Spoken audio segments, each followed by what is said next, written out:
Video amatir merekam sesaat setelah kecelakaan beruntun yang terjadi di Jalan Platina Raya, Kelurahan Titipapan, Medan Deli, Kota Medan, Sumatera Utara. Sebuah truk kontainer bermuatan pupuk tak kuat menanjak saat akan melintasi jembatan Sungai Deli hingga mundur dan menabrak minibus dan mobil box di belakangnya. Beruntung pengemudi sempat keluar dari minibus hingga selamat dan hanya mengalami syok. Untuk identitas maupun SIM sudah duluan pengendara sudah kita amankan. Jadi truk ini nggak kuat nanjak gitu, Komandan? Benar-benar, mungkin informasi dari driver untuk muatan pupuk 25 ton. Tidak ada korban jiwa dalam peristiwa ini, sementara sopir truk dibawa ke Polsek Medan Labuhan untuk diperiksa. Sempat terjadi kemacetan sepanjang 2 km, namun 2 jam berselang, seluruh kendaraan yang terlibat kecelakaan berhasil dievakuasi dengan alat berat. Dari Medan, Sumatera Utara, Yuda Bahar, iNews melaporkan. Pemirsa, makan siang bergizi gratis perdana dilakukan di Merauke, Papua Selatan. Meski Wakil Presiden Gibran Rakabuming Raka batal berkunjung untuk melihat langsung makan siang gratis di SMK Negeri 1 Merauke, Badan Gizi Nasional tetap melaksanakan makan siang bergizi di Merauke.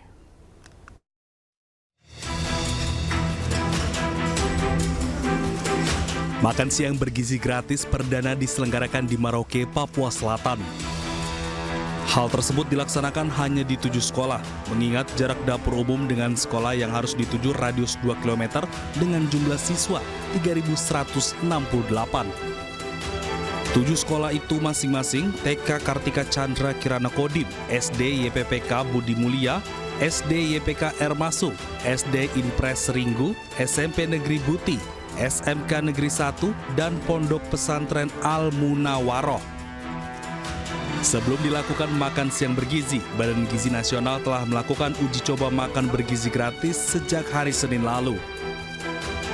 Hal tersebut dilakukan agar mengetahui kekurangan yang terjadi sehingga dapat mengevaluasi kembali. Untuk SMK Negeri 1 Merauke, jumlah siswa yang menerima makan siang bergizi sebanyak 834 siswa. Dengan adanya makan siang bergizi gratis ini, para siswa merasa senang karena selain mengurangi uang jajan, mereka juga dapat belajar dengan maksimal dan berharap program makan siang bergizi gratis dapat berlanjut seterusnya. Siswa kami 834, tidak semua siswa bisa sarapan di rumah baru ke sekolah. Pertama karena mitra daerah ini banyak merantau, mereka tinggal di asrama dan mereka tidak ada tinggal di depak-depak, tentunya mereka tidak bisa makan pagi. Dengan adanya makan gratis ini tentu menjawab permasalahan mereka. Selama ini kan mereka kalau sudah di atas jam 11, mereka sudah bisa tidak fokus belajar, tapi makan. Tapi dengan adanya makanan gratis ini membuat mereka lebih fokus karena perut mereka kenyang.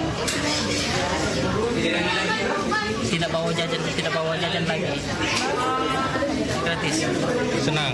Ini menunya apa nih? Susu putih apa lagi?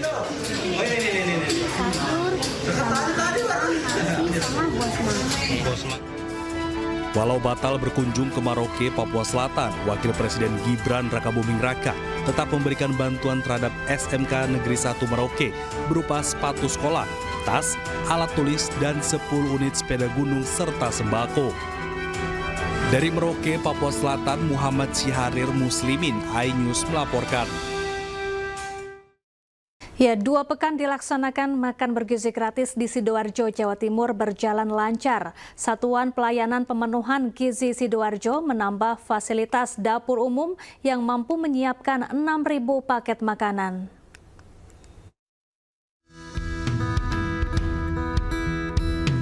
Sempat dikeluhkan siswa karena jumlah porsi yang kurang. Pelaksanaan program makan bergizi gratis di Sidoarjo 2 pekan terakhir masih berjalan lancar.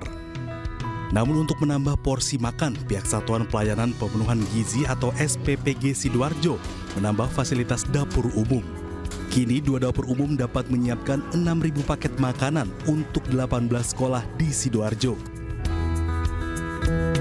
Sudah cukup, dari porsinya sudah banyak, untuk lauknya juga banyak, isinya enak, dagingnya untuk ayam nggak terlalu keras dan nggak terlalu pokoknya sudah matang. Yang ini kita harapkan program dari Pak Prabowo Subianto ini ya sama Mas Gibran ini bisa menjadikan generasi muda kita atau generasi anak-anak yang menuju ke generasi emas ini menjadi generasi yang hebat. Kualitas tidak boleh dikurangi, kalori tidak boleh dikurangi. Tidak hanya sekolah, makanan bergizi gratis juga telah menyasar 61 ibu hamil, 44 ibu menyusui, dan 430 balita yang tersebar di Sidoarjo. Dari Sidoarjo, Jawa Timur, Pramono Putra, iNews melaporkan. Presiden Prabowo Subianto memanggil sejumlah menteri untuk mengikuti rapat terbatas yang digelar di Istana Kepresidenan Jakarta. Rapat terbatas membahas evaluasi makan bergizi gratis yang telah berjalan selama 10 hari.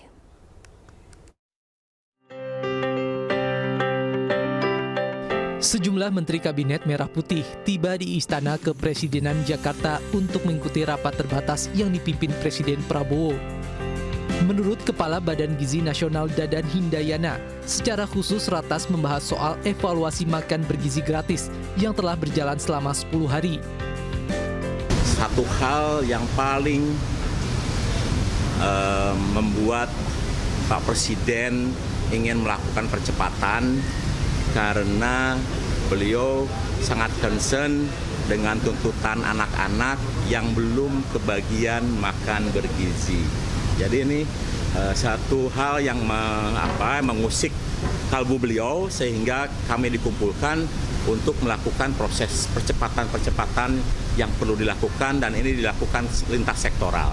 Mulai dari perencanaan di Bappenas, bantuan Kementerian Pertahanan, TNI Polri, Menteri Desa, Menteri Koperasi, Menteri UMKM, Menteri Dalam Negeri, kemudian Menteri BUMN dan lain-lain supaya kami bisa segera melayani lebih banyak lagi anak di seluruh Indonesia termasuk ibu hamil, ibu menyusui dan anak balita. Selama 10 hari berjalan, makan bergizi gratis menyasar 31 provinsi dan mencakup 220 satuan pelayanan pemenuhan gizi atau SPPG dengan 650.000 penerima manfaat. Ditargetkan bulan Agustus akan melayani 6 juta penerima manfaat. Dari Jakarta, Camar Haenda, Dias Triawan, iNews melaporkan. Pemirsa, Presiden Prabowo Subianto meminta pagar laut segera disegel dan mengusut dalang di balik pemasangannya.